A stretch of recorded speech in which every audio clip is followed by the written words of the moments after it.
let's talk about classes and objects now in IntelliJ. Alright, we found us back in IntelliJ once more, and in this lecture we're going to be looking at classes and objects finally within IntelliJ and the code itself. And to finally do this, well, we need to go outside of this particular window right here, like the main window, so to speak, to the left, to the project window. So we're going to make this a little bit bigger, and we will make a new class. We're going to create a new class, and that is going to be also a new file. So the way that this is working, or the way that this works, is that classes are structured in this src folder. So this is the source folder, and it contains your source files. So source files are files that are the source of your code. They are basically what we've been writing so far, that those are source files.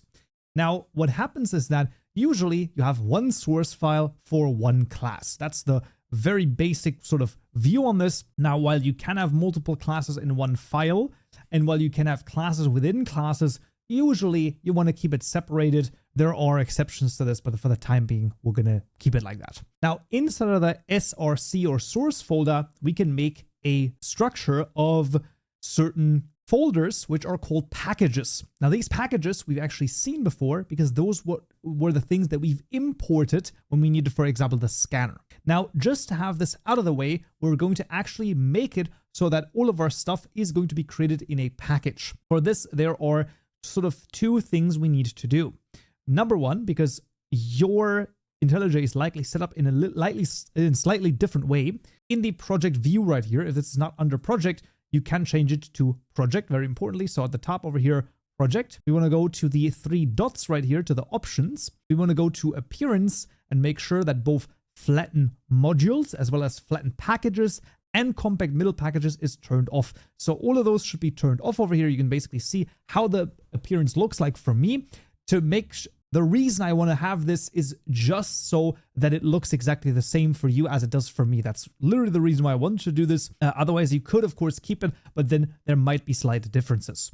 Then inside of our src source folder, we want to right click, new, and we want to create a new package right here. Boom, new package. And now we can type in the name of it. This is going to be, in my case, net.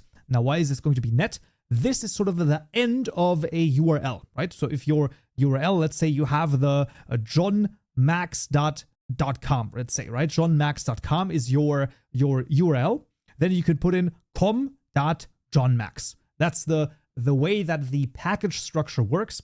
You don't have to have that website. You can do whatever you want. You can put in com, de, net, whatever you would like as your first package. And then the second one, so this is going to be under net this time, right click, new package. Here you can actually see that it automatically makes net dot. And then let's say we can do, in my case, I'm going to do Kaupenjoe. You can, if you want to, also do net.kaupenjoe. Do note though that usually it's a little bit frowned upon to just make packages like of different people basically. In your case, if you're just learning, you just have this on your PC, you should be fine. But I'm just telling you, usually you would just basically do whatever. You also do not need to have this URL, right? This is just an abstraction basically, right?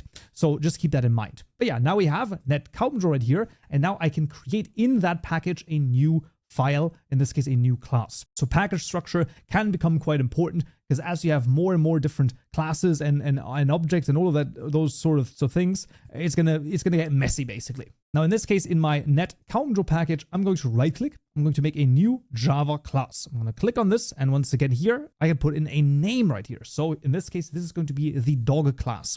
Very importantly, this is dog with an uppercase D. There is a reason why we want to do this. Let's just hit the enter key. It's going to create a new file and open it. This window should not appear for you. I have this simply because I have a GitHub repository that's associated with my project, right? This is also why this turns green and this is blue over here. This should not happen for you, and that's totally fine. So now I have a dog class, and you can see at the very top over here, it is in the package net.kaupenjoe, because that is basically sort of its folder structure where it is located in.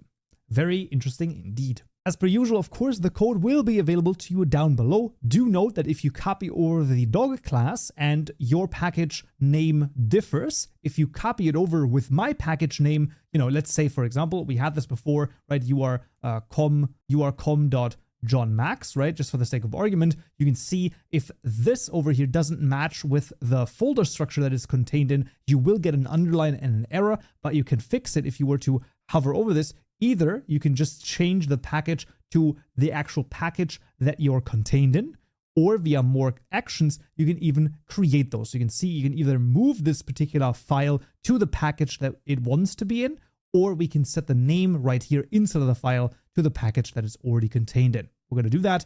Bam, we're back to normal over here. Now within the dog class, I told you before, what we have is we have, certain members that this particular class can have. And the first thing here is fields. So this is the first one. It's going to have fields. And we've talked about this in the previous lecture. It has we're going to do a public over here. Once again, public for the time being. This is just what we always have. But I'm telling you, I think in the next or the one after that, we're going to figure out what public means. And you're going to be amazed.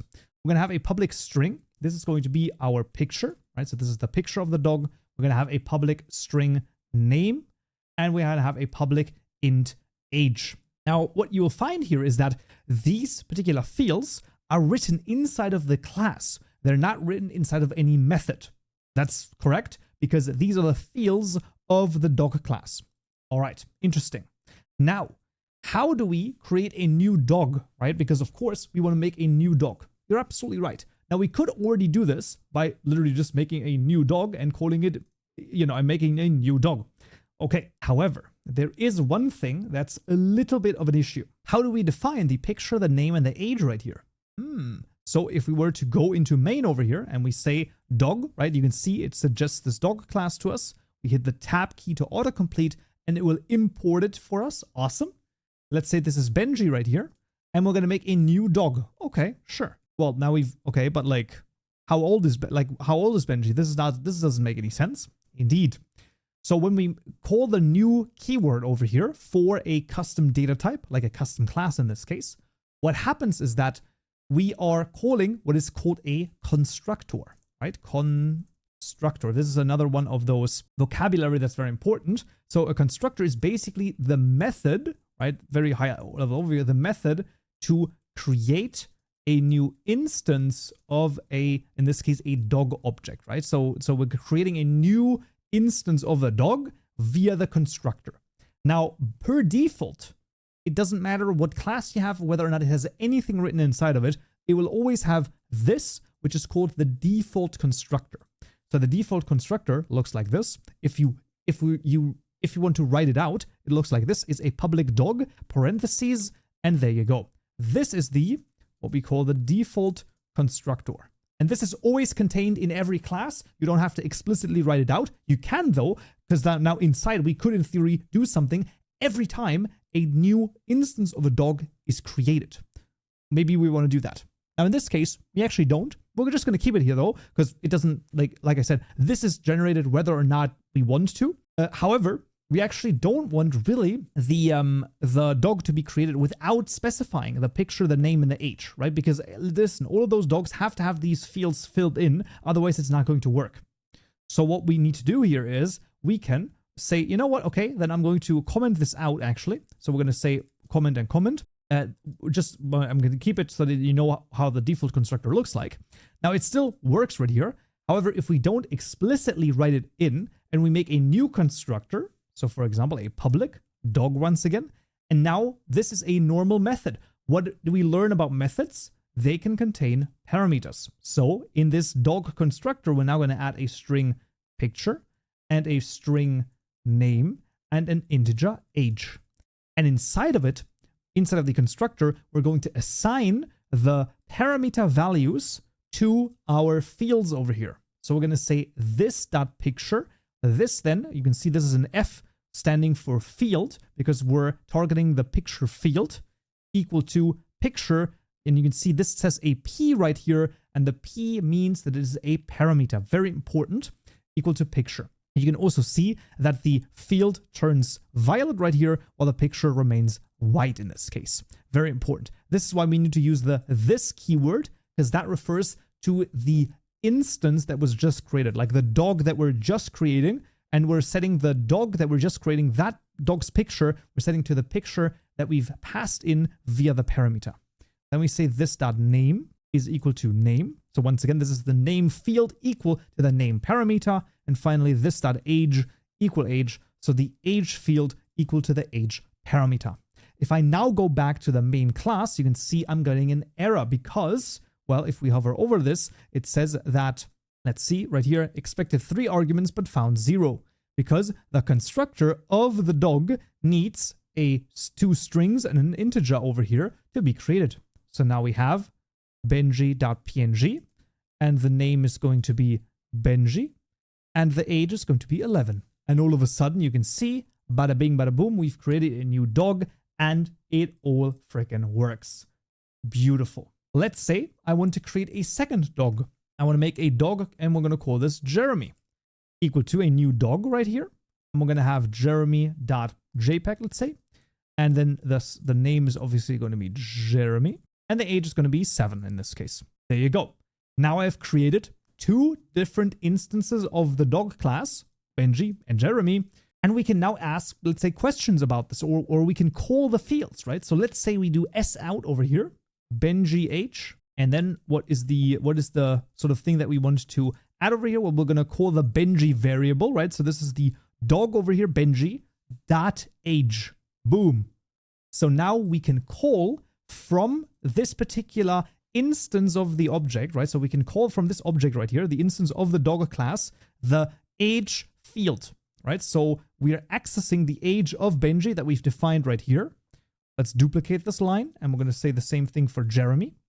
And then we're going to call Jeremy.age. Now, once again, when we do something, we want to think about what do we expect to happen and what actually will happen. Well, if we think about this logically, we've created 2 different dogs, right? Even though they are both the dog class right here, they have different data associated with each other. So they are different. You can maybe even think of them as like different rows in an Excel table, right?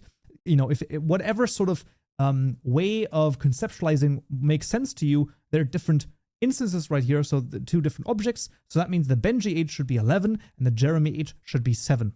And let's run this and see, and we'll find that indeed Benji age is 11 and Jeremy age is 7.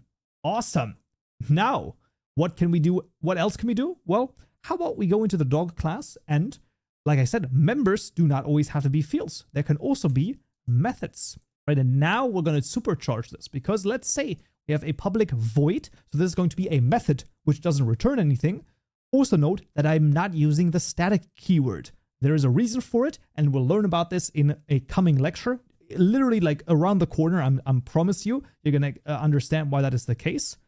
And this is the birthday method. And this birthday method is simply going to do age++. So it's just going to increase the age of the dog that we are calling the birthday method on by 1. Awesome. We'll also, just for the sake of argument, add a public void bark method, which obviously is going to do an s out right here of that name plus barked. Let's just say for the sake of argument. And there you go. So those are methods here in this case. Awesome stuff. So in our main method, let's say, for example, Jeremy just barked right here. And just after that happened, Benji is going to have his birthday. Awesome. And if we were to do this, well, what we're going to do now is we're going to copy over the 2 s outs. I'm just going to, select them. Press Control-C to copy, Control-V to paste it in over here just so that we output the ages again. And let's see what happens. So what we should find is Benji age 11, Jeremy age 7, then Jeremy barked, then the birthday is going to sort of happen without any interface, like it's not going to tell us. But here on the second Benji age, we should have 12. Let's see. And it's exactly what we expected over here. Benji age 11, Jeremy 7, then Jeremy barked, finally 12 and 7. Absolutely freaking fantastic. I mean, come on, that is awesome. However, there is one factor that's quite a conundrum, let's say. If you're working in this, you're like going on, and maybe you're coming along and you're like Benji.age, and then you're like, this is a field, right? Is equal to 100. Yeah, that would work. Oh my. Well, that's not good, because we can just set this field to whatever we want. Yes, modifying field, so that we can modify this field directly. Not usually what we want. Now, this does not mean that we never want this. There are instances where we definitely want to change the fields, but usually it is much better to have this controlled via custom methods over here. So let's say, for example, we do s out right here and we do Benji age again. What we'll find is that, well, sadly, our good old Benji right here, and good old is exactly the right word because, sadly, by modifying it directly, Benji just turned 100. Oh my. Yeah, that's definitely not what we want. Luckily, though, there are plenty of ways to fix this and still make it possible to change certain fields, to get the values of certain fields, and all of that will be done with access modifiers, and access modifiers are exactly the public and the static that we've seen previously, but that's going to be done in the next video. For now, I really hope you understood the sort of the basics of the objects and the classes, that you can have certain members over here, the fields, the constructor. You can change the constructor if you want to. There's all sorts of things. As per usual, the code is available to you down below. Get it into your own program, get it into the IDE, create it, change it, see what you can come up with, and just play around with it a little bit. I'm telling you, it is the best way to also learn, just playing around with this a little bit, seeing what you can do, make some methods, make some crazy methods. Remember, you can also change the methods. You can pass certain things in there, right? Maybe you make an eat method and you give the dog, you know, maybe a treat or something like that, and then you say what it eats, things like that.